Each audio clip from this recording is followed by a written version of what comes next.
Hi, everybody. My name is Cannon Hickman, and I'm a CFP and advisor at Equity Concepts in the world of wealth management. And two topics we're getting a lot of questions on these days are interest rates and inflation.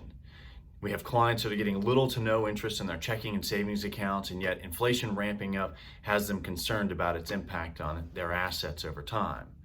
So, one thing I want to talk about this morning is something called an I bond. Now, an I bond is a federally issued savings bond that derives interest based on two factors. There's a fixed rate factor that has a whopping current rate of 0%. But then there's a variable factor that's based on the amount of inflation in the economy set by an index called CPI-U. Now, because inflation has been ramping up, the current rate on these I bonds is over 7%.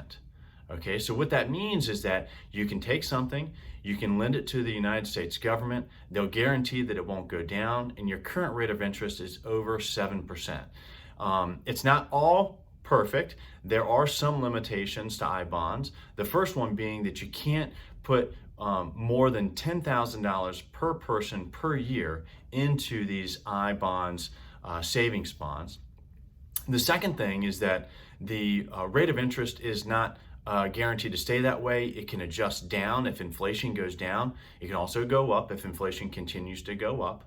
And the last thing is that there is limitations on your liquidity. So if you put money in, you do have to leave it for a year. And if you pull it out prior to 5 years, they'll take away 3 months of the interest that you had earned. So if you hadn't heard about I bonds and you're worried about interest rates or inflation, maybe it's food for thought.